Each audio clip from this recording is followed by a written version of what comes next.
Welcome, everybody. Welcome to this Wednesday coffee break in September. I'm delighted to introduce you today to Cressida. Cressida, give us a wave. Cressida is going to talk to us today about personal branding, about confidence, about using your female traits, about stepping up. Helping other women to succeed, about using your intuition and balancing your traits. Quick question before we start. What are the traits of female role models that you most admire? Give you a few seconds to think about that.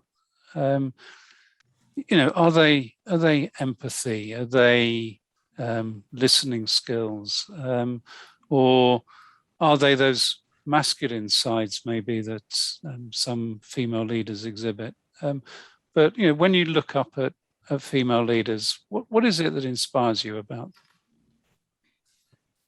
I think anyone that's joined these calls before know that I always speak about it, but for me it would definitely be confidence. I think female leaders are definitely people that I look up to. They've just got an air of confidence and it never seems to waver. So that would be a definite one for me. Good one, Katie. Yeah, along similar lines for me, I think leaders that are really assertive in what they're saying and aren't sort of bullied out of their opinion. And we've got Laura B, empathy, humanity coming in on the chat. Sabrina, confidence, feeling good in their skin. And Sunita, come off mute and talk to us. If you can, maybe you can't, but coming in, I definitely find an unapologetic female inspiring. I think as a woman, sometimes we feel we need to conform to what society tells us a woman should be like. Angela, great one. Empathy, people focused. Cressida, what do you think about these before we get started? It's actually, so firstly, hi, everyone. It's really lovely to see you. Thank you very much for joining this session. I'm so thrilled to be here and so thrilled to be talking to you all. So firstly, thanks for pitching in, because the first question is always, particularly given we've launched in straight off the bat and asked you a question, it's always that nervous element for us of, are you going to say anything and what are you going to say?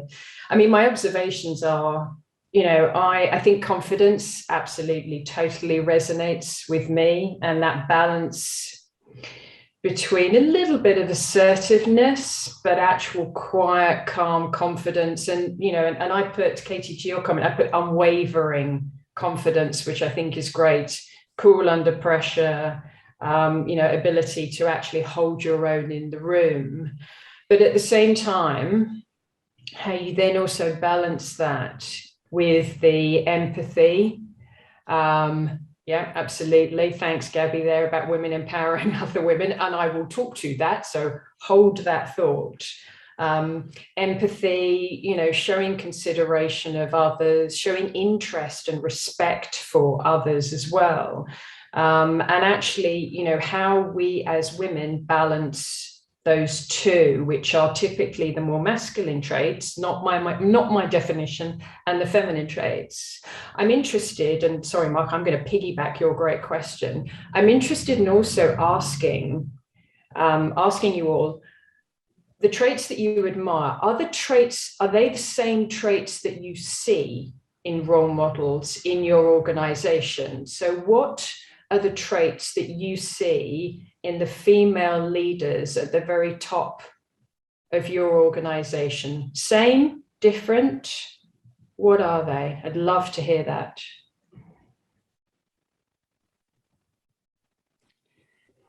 In my organization, I mean, our CEO is a woman. So, what a better example. And definitely confidence. That's definitely something, as I said, they also, you can tell she feels good in her skin, like she's in her environment wherever she is and whatever she talks about. And I think that's a great skill. But also she's extremely authentic. Like she's also able to talk about her family. She shares like part of her life with us. She broadcasts some videos sometimes about her holiday or other things she's done. And that really helps to get the human side. So you see the leader, but at the same time, you see she's approachable. She's a human being. And actually, to my eyes, she's even higher than other people. Yep, that's great. Thank you, Sabrina. Angela, yes. And that's an interesting point. So very few women at the top. We'd love to see more. But actually, you know, let me just put, there we go.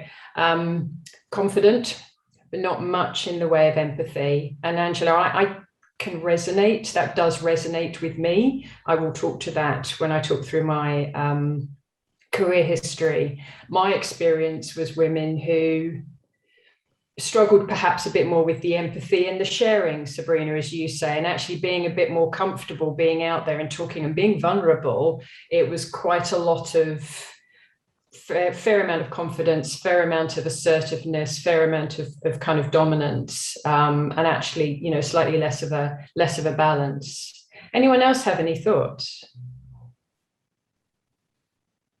I was going to say the opposite, and I really struggle. I've always found the really senior women. I work for an investment bank, and actually whichever bank I've worked at, I've kind of found the same thing, that they're almost at pains not to talk about home life or kids or holidays, and kind of want to come across as if they're always absolutely together. You know, none of the childcare issues affect them because they're just so perfect. And that I find really alienating. And, you know, men talk about it as well, particularly post-COVID. You know, everyone's a bit more kind of upfront and honest about it. And yet still some of the very, very senior women are just, you just feel completely not down to earth. And that's quite strange. Yeah. And it is, isn't it? And it's a really interesting idea. I wonder whether, as you say, it's, if I show vulnerability, if I talk about the hard stuff, if I talk about the fact that this isn't easy, will you think less of me? You know, will you think actually I'm not capable? And it's a really difficult one, I think, to balance for women. But increasingly, we're certainly seeing researchers suggesting, as you say, that ability to say, I'm having a bad day, and, you know, the kids were a nightmare this morning, and actually, you know, one of them was sick, and quite frankly, I'm not on it today. Everyone will go, oh, great, because I have days like that too. So I totally get it. You feel human, but at the same time, I completely respect that you're managing all of this. Yeah. That's great. Thank you, Natasha. Cressida, thank you. We need to learn more about you, really. And should we go back to you, like me? It sounds like you had an option. I didn't have an option. I left school with 2 O levels, so had to go straight out to work. It sounds like you had made a distinct decision not to go to university and start a career. How did that happen? Yeah, so it's a little bit of an insight there. Mark and I were having this chat before you all joined us. So I am going to show my age. You know, I was in school and college in the 80s, and there were 4 options presented to me by my college career counsellor. It was secretary, nurse, clerk, or university, and that was broadly it. So, you know, I sort of sat and thought, actually, you know, university was a challenging one for me, Mark. As you say, I did have the option. I actually got a place at Northampton to study law, but I decided not to go because, one, it was quite expensive, and actually, you know, my parents just didn't have a huge amount of money. And 2, I actually chose law because my godmother was a solicitor and I didn't have any other options that looked attractive to me. So I said, great, okay, so she's a solicitor. She sort of looks like she's enjoying it. So let's give that a go.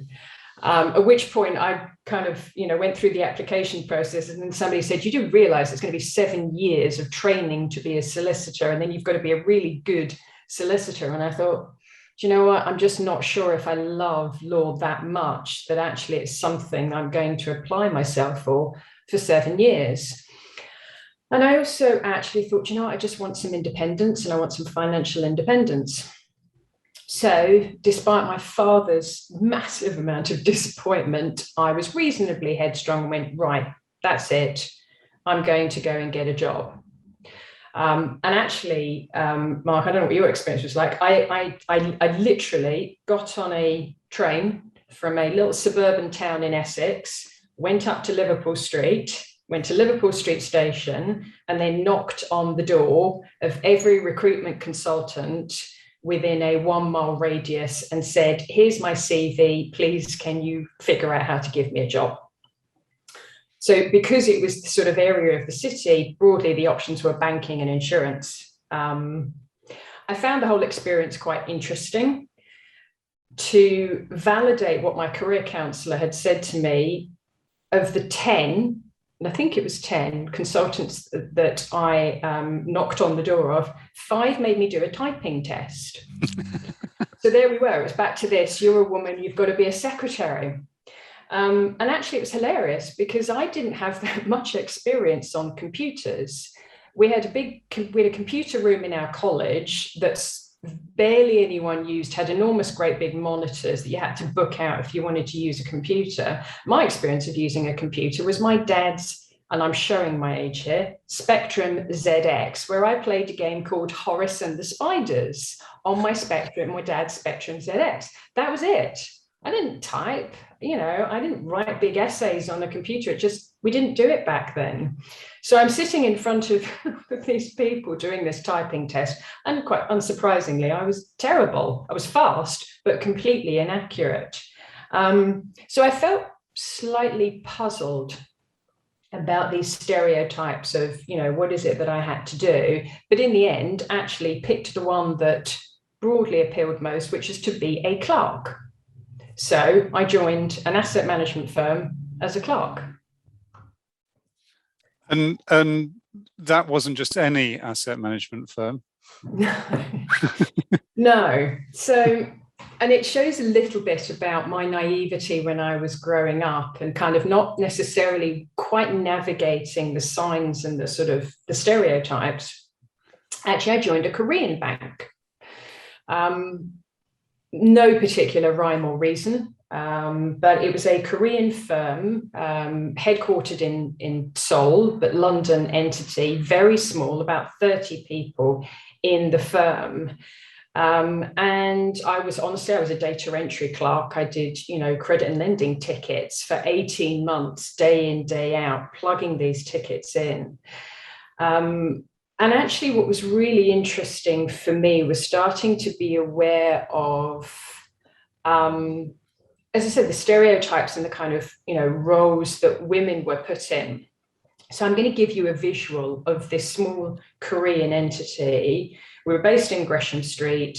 They were, they'd hired out half of the floor, 30 of us.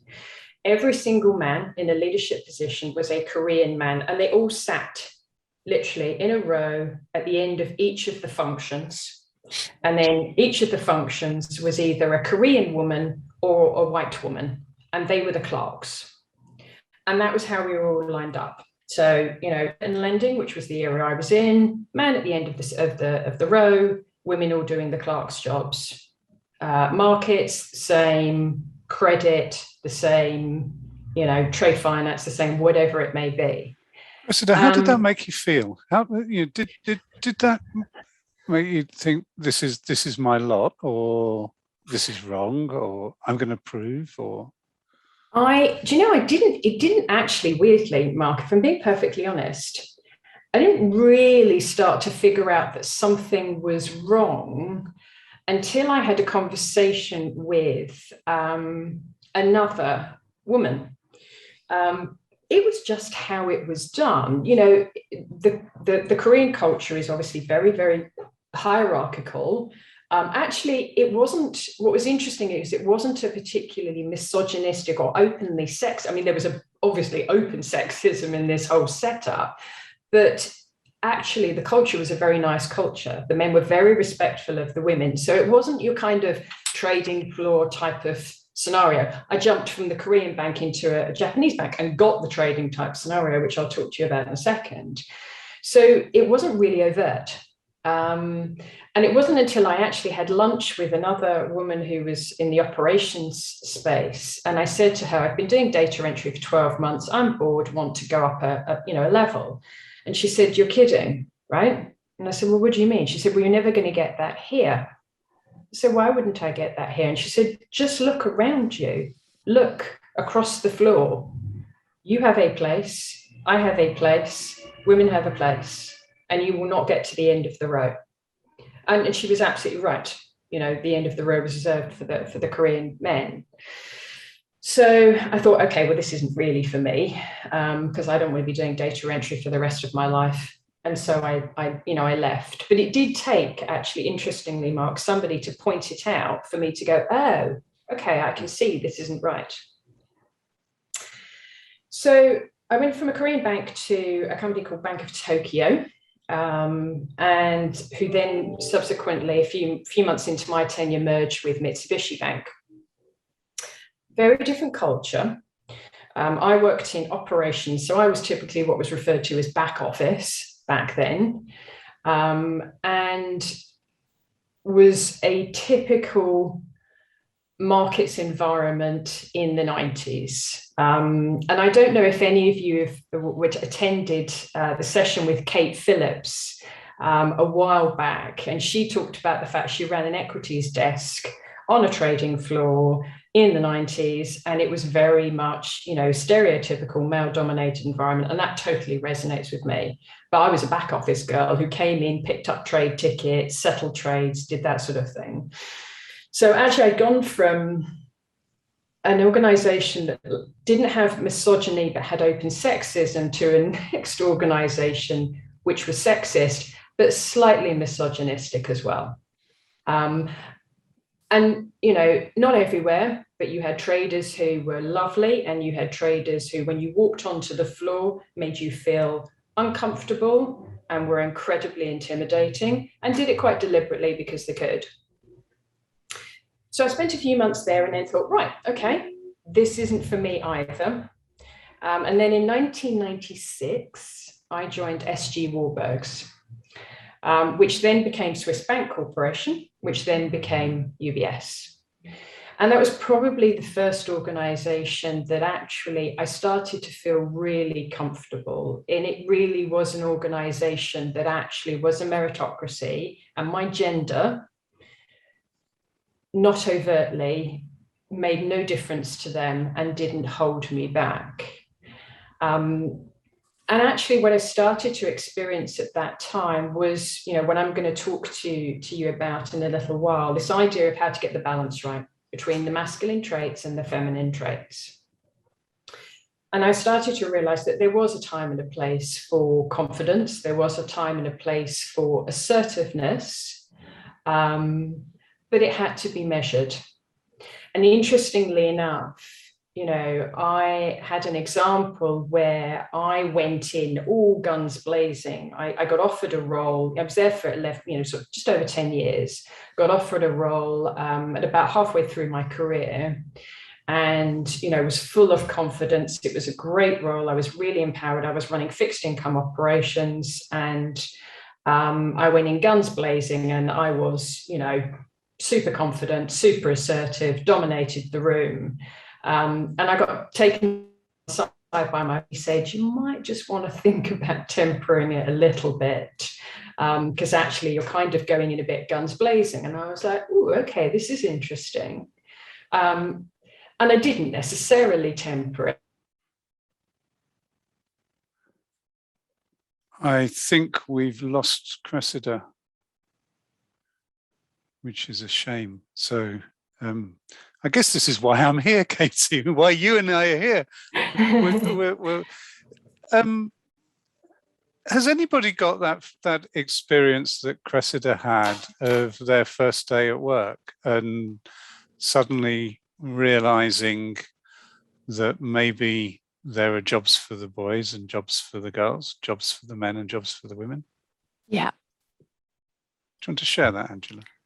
Yeah, many years ago, beginning of my career, after 2 years into my first job and my position, I went to my boss and asked for a pay raise because it was a very low and so on. And his response was, "Oh, it's very gross for a woman to talk and ask for money." I say, "Okay, thank you. Okay. Thank you for the lesson." Thank you. Okay, good.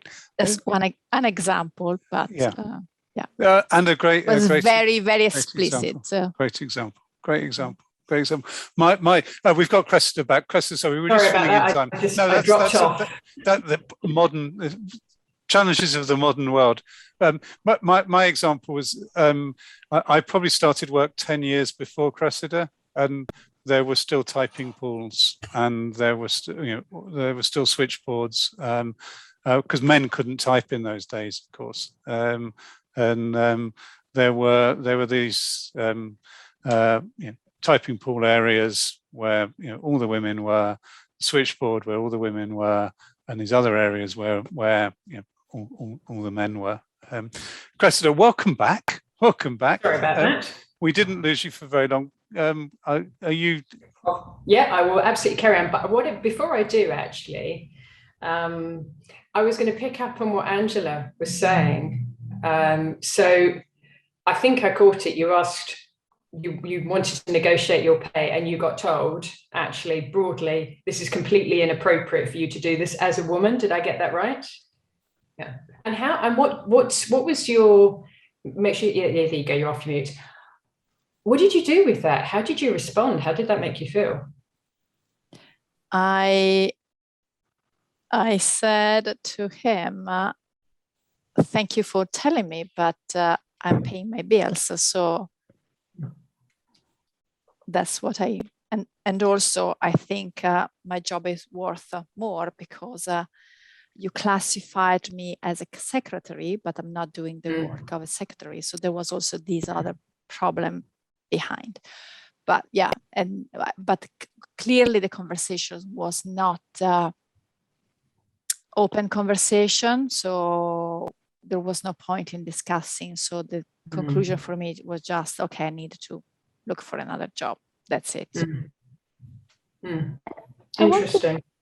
I wanted to make a comment here, and it's strange because I started my career as well in the late 80s, but in another environment. I was in Paris and I worked for an American bank, JP Morgan, to name it.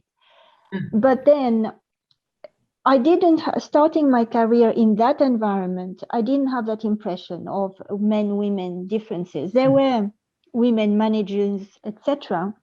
The big thing was more education, and maybe it's a cultural thing in France and everywhere. So you're expected, if you have gone through a certain level of education, you're expected to have a, let's say, a respectable job or etc. And I feel like there is a big difference between France and probably the rest of continental Europe versus the UK, where there was a lot more flexibility, because it's funny how you thought about man, woman, whereas I would have in your position probably thought, oh, it's because I didn't go to university that I can't move up. And I just wanted to mention it because I feel like it was a different culture. And it was an Anglo-Saxon environment where I was in. It was JP Morgan. So JP Morgan was was quite inclusive at that level. When you started a career, I didn't feel at all any discrimination between men and women at that level in an American bank, but not in the old traditional brokerages, which were very French. There was very much of a old men territory. And it was not attractive at all to me working for an American bank, but I've never thought that way, the way you thought. So I just wanted to bring it up. Yeah, and and it's it's interesting, as you say, Lilia. I've been fortunate enough that whilst I didn't go to university, I did an MBA later on in my career, but actually I certainly didn't find that I was discriminated against because I didn't go to university. I probably felt it myself. I probably walked away and actually thought, I really wish I'd gone. And there was certainly, I had some inferiority complex about the fact that actually I chose not to go after choosing not to go. But I didn't experience that. As you say, you saw more of that. But on the flip side, JP Morgan, it's great to see that an organization like that, that's obviously still very successful today, was actually treating women and men equally way, way, way back when. And I suspect they were a bit unusual in that respect. Now, maybe when you start your career, you don't notice the tension between men and women, and it's probably when you progress in your career that you start feeling it. And in JP Morgan, it's the case at the higher level, probably, rather than at entry level. And I think that's true. I think that's absolutely true. And as I said to Mark, he asked me how it felt in the Korean bank. And I said, actually, I didn't really notice until somebody pointed it out to me. It's not until you start to see these situations and you get wiser about it that you go, hang on a second, that's not right. Or I don't feel comfortable about that. So you're absolutely right. So I had, 11 great years at UBS, but actually I was interested in Angela's question because I chose to leave UBS because towards the latter part of my career, a few months before I left, for personal reasons, one of my parents wasn't particularly well, I asked to work from home. So and actually working from home was really quite unusual in that time. We're talking sort of 2005. So, good 16 years or so ago. And I said, look, I really need personal circumstances to work from home. And the organization absolutely said, yep, absolutely no problem. So off I did, a few days, sort of 3 days a week, working from home, carried on, thought everything was fine, and then actually went up for promotion. So I was a VP at the time, looking for my directorship, and didn't get my promotion. And I couldn't quite figure it out. I knew I was well thought of. I knew my performance reviews were really very good and very strong. And actually, I sat down with my boss and I said, I don't understand. Why am I not being promoted? And he said, well, because you're working from home. And I said, well, what do you mean? And he said, well, we didn't think actually you were that ambitious anymore because you were working from home. And I was honestly gobsmacked. And I said, why would my desire to work from home impact my ambition? Why is one a correlation of the other? And it was an interesting, and he didn't really have an answer, if I'm perfectly honest. But the view was that I wanted to work from home, and therefore I checked out, and therefore I wasn't worthy of promotion. So I packed my bags and then said, okay, that's it, and I left UBS. And actually during that sort of last few months, I also discovered coaching, and coaching was something I started to feel really passionate about. And, as you may know, I'm now a coach. So I trained to be a coach. And then I ran my own business for about 18 months as a coach, where I worked quite deliberately with not-for-profit organizations, with women at middle management, supervisory level, who actually wanted to progress in the organization that they were working in, who needed to build their confidence, who needed to build their personal brand. And I really enjoyed it. That then led us into 2008 when the credit crisis hit. And actually what happened for me was that all of the organizations that I was working with basically came to me and said, look, we're really sorry, we don't have training budgets anymore. The money's dried up. Actually, we can't afford to continue, the working relationship. So I found myself in a situation where actually I was in, sort of potential deep straits financially. And as luck would have it, I got a call from HSBC. Somebody who I'd worked with at UBS power of the network, called me and said, come and join us at HSBC. So in 2008, I joined HSBC. Been very fortunate to have a really, really great career at HSBC, working in a number of different roles, in operations type roles, leading large teams of sort of 2,000, 3,000 people in onboarding. And also towards the last 2 or 3 years of my career in HSBC, worked in group function. So I actually worked for the Group COO and the Group CAO, and then actually became the Group CAO in 2019. And again, great. It was for me, HSBC was a really interesting culture, and it kind of leads nicely into the segue of the principles and the things that I wanted to talk about, and how to actually leverage your power as a woman, which is the title of this session, and the things that I learned being in HSBC. So one of the things that I learned throughout my career in HSBC, and the sort of first guiding principle, if you will, is this balance that I've talked about between masculine traits and feminine traits. Now, I was surrounded by women at very senior levels who invariably demonstrated masculine traits. So as I've said, aggressive, dominant, assertive, very, very confident, held the room, dominated the room, spoke an awful lot. And I'm generalizing, so please understand I'm generalizing, but actually, that was the sort of approach they invariably took. So that was the kind of role modeling that we had.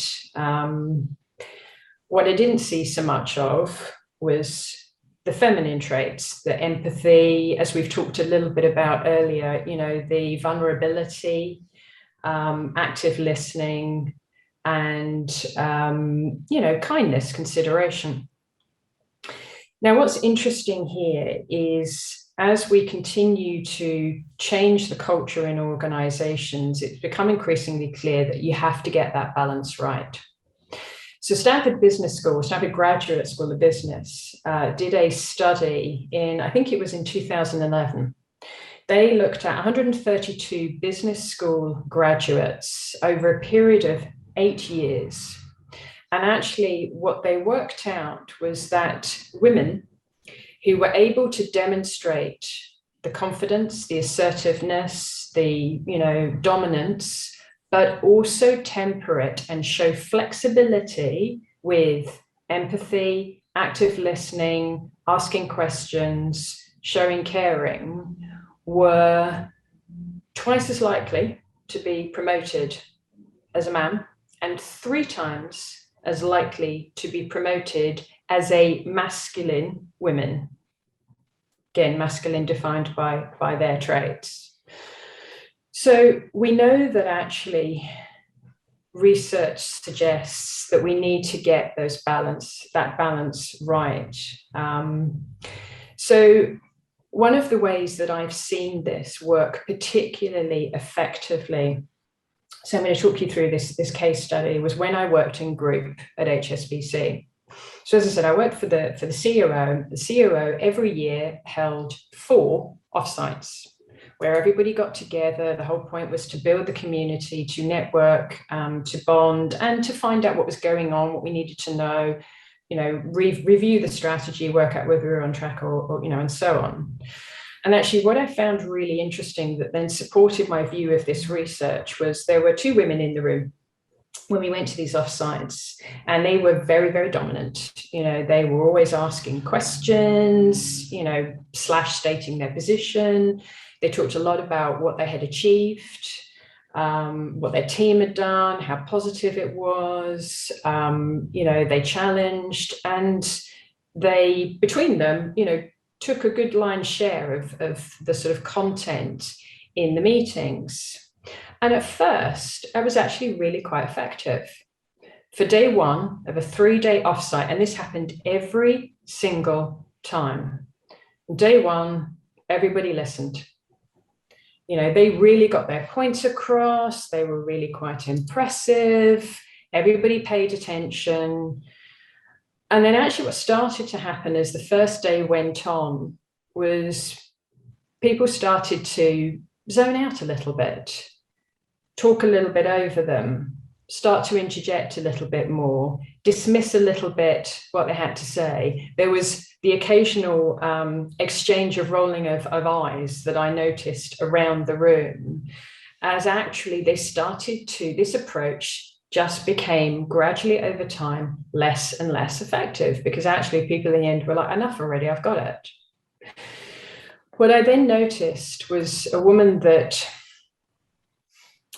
was also part of this group. And again, bearing in mind, these were board level -1, men and women, who was very quiet for the first day, started to come to the fore.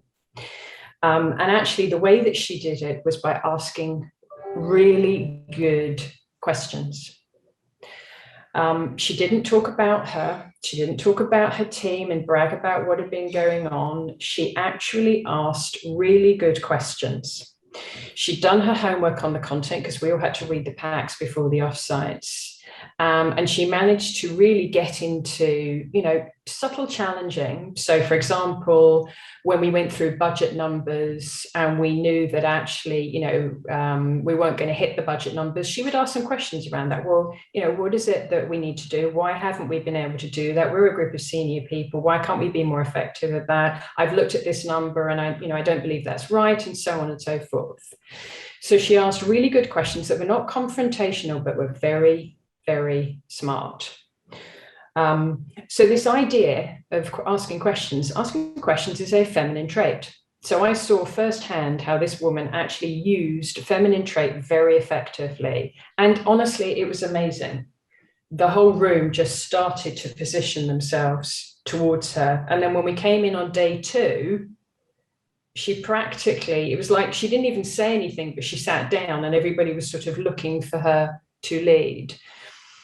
So thing to think about, you need to balance the two between the masculine and the feminine, and actually one very effective way of doing this, to use the feminine, to use the power of being a woman, ask questions. So ask questions, know your stuff, and do your research and make sure you're prepared, so that when you're going into meetings, you're asking good questions. You don't have to be the first person to speak in order to actually, be authoritative and to be confident. You can let others do it. And you can challenge in a subtle way through this idea of asking questions. So that's the first one. Balance the masculine and feminine. Very effective way of doing it is asking questions. Any questions on that before I go on? No? Okay. Ask some questions. Yes, indeed. Yeah. What the women who you said at the beginning of the offsite were doing all the positioning and the statements. Yeah. What happens to them? When you say what happens to them, so they what happened to them as the dynamic change? Yeah. So actually, I think just naturally they started to get a little quieter.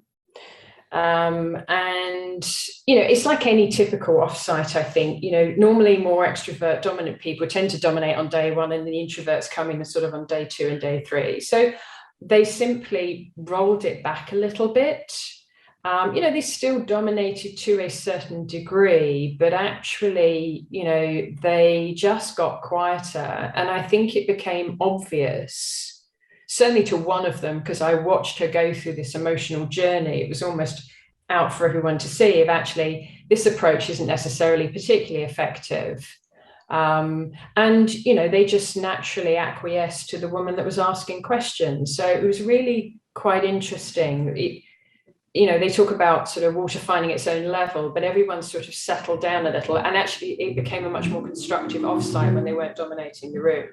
I think, but actually, if I'm honest as well, I think the COO took one of them aside and said, look, just dial it back a little bit, was my understanding. Interesting. So second principle, trait, whatever you want to call it, is about this idea of active listening. So as women, again, speaking in generalizations, we are much better listeners. I'm not saying that men can't listen. That's really not what I'm saying. But in general, women, research has suggested, actively listen more and are more curious. You know, they show more of an interest. They ask questions and they actively listen. This can be very, very powerful in the workplace. So I'll give you an example. I have a very close friend who I used to work with when I was at HSBC, and she is one of the best listeners I know. She asks great questions. She shows a real natural curiosity about people. And she doesn't do it for fake reasons. She's just naturally interested. So she asks, you know, how are you? What are you up to? How's the family? And so on. And she really digs in. She also employs these skills where she works now, and she has done for most of the time that I've known her. And she has a huge amount of loyalty in her team. She has one of the lowest turnover rates of employees across the function in which she works. And when feedback, when sort of, you know, people surveys or team surveys go out, she's always mentioned as somebody who actually listens and who is curious and asks a lot of questions. It's also very helpful if you're going to be smart about it as well. When she worked for me, I knew that I could go to this lady when I wanted to get a view on what was going on the ground. If I needed somebody who was close to the pulse, she was the woman I went to. So actually it gave her competitive advantage, and it gave me competitive advantage in the fact she just had a view, because actually, you know, she naturally asked questions and she knew what was going on and people opened up to her. So second principle, don't underestimate and absolutely leverage active listening and showing natural curiosity, because it does pay dividends. Third thing to think about, and it is one that you will have heard before, but is about supporting other women. Be a feminist, support other women, help other women up the career ladder. And there are a number of reasons why we must do this as a group of women. One, it's the right thing to do. We know that. But two, actually, when you champion the cause of women, it is considered to be something that helps your personal brand. You stand for something. You know, you're passionate about something, you stand actively up for that particular thing. And actually, it shows a level of seniority and authority when you are passionate about something. And I have seen women do this very, very effectively. It's not about banging on the desk and demanding. It's about going in, talking about something they believe in, supporting the cause of other women, making it important for the organization, and it gives them a natural seniority. The other thing as well, just to think about with this, is if you are the person championing the cause of other women, if you are helping them get a leg up, if you are championing the equal pay, fair pay, whatever it may be, it sets the tone for how you want to be treated in the workplace. And I have seen this happen. You know, when I was at HSBC and also UBS, I was very passionate about diversity and inclusion. And I'm talking here about women and supporting women, but it's not just about gender diversity, it's about all elements of it. But I chose to go for gender diversity, and chose particularly to ensure equal pay and fair pay. And actually, I remember going through a end of year pay conversation with my boss, and he gave me a pay rise, and it wasn't one I'd asked for, and genuine. I was absolutely over the moon. And I actually asked him why, which I probably shouldn't have done, because I shouldn't ask why somebody chose to give me a pay rise. But I said, out of curiosity, this is great, I'm thrilled about it, but can you just give me a little bit of sort of context around it? Because it wasn't a year when pay rises were particularly commonplace. And he talked obviously about my performance, the bank's performance, and all the standard things that you hear. But he also said, we also know what you expect. I said, I don't understand. Talk to me about that. He said, I've seen you. I've seen you in meeting rooms. I've seen you standing up for the cause of women. And actually, I made a comment to my peer group. If we don't get her pay right, we're going to know about it. But unconsciously, I'd set the tone. I'd set the tone for how I expected to be treated by doing something for somebody else. So one to think about. The fourth one is about perfectionism. Now, perfectionism, again, depending on the research that you read, but I think we all, one way or another, struggle a little bit with perfectionism.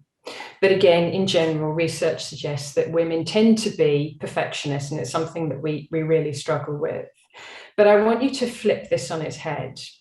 I'm not suggesting that actually if you are a perfectionist to the point of it being what they call maladaptive, so actually you cannot do anything without comparing yourself to others or getting it done to the nth degree, then that clearly, and it holds you back. It isn't necessarily something that is a particularly healthy thing. But perfectionism, if you have the ability to operate in what they call adaptive perfectionism, so you'll do the occasional, okay, it's good enough for the greater good, and you can make those conscious decisions and also stop yourself periodically from getting too obsessed about something. Perfectionism can be a very, very useful trait. And I want you to think about this, because I want you to think about how to position this if perfectionism is something you are blessed with or cursed with, as most of us are. Perfectionism, if you are positioning yourself as somebody who is a perfectionist, you have very high standards, you should talk about the fact you have very high standards. You should talk about the fact you have, strong expectations of others. And actually, again, research suggests that people who have those high standards are known to be effective in the workplace, are known to be the people that get the interesting opportunities because they have attention to detail. They're trusted because actually employers know that if they give this to that particular person, they will get it right, and they will ensure that they get it right. So perfectionism can be an advantage if sold and used and communicated in the right way. And then the last thing I wanted to end with was the concept of women's intuition. Now, women's intuition is an interesting thing because sometimes it can be dismissed. It's women's intuition, it's something my aunt might say, but actually don't underestimate the power of women's intuition. Now, again, research tells us that actually women have greater intuition and are much more attuned to reading the room.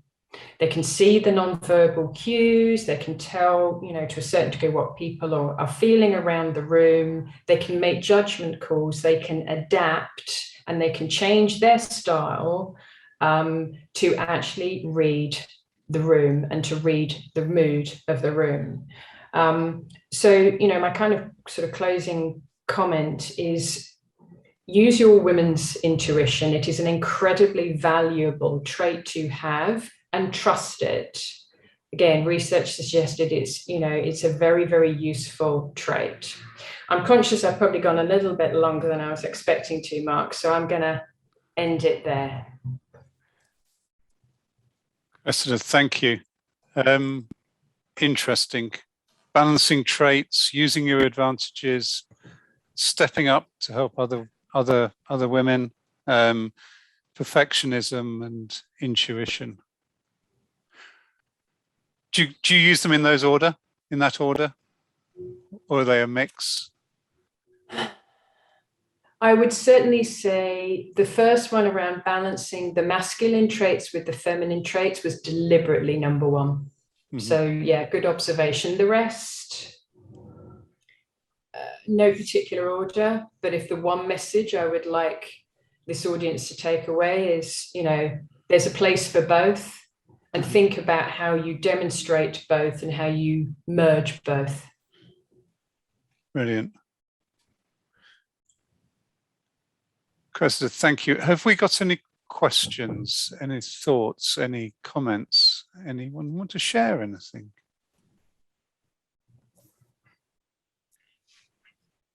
At this point? Maybe the one thing that you mentioned in the beginning, you said you had a tendency maybe to be a little bit more masculine in your, so to say, aggressivity, or being a little bit too,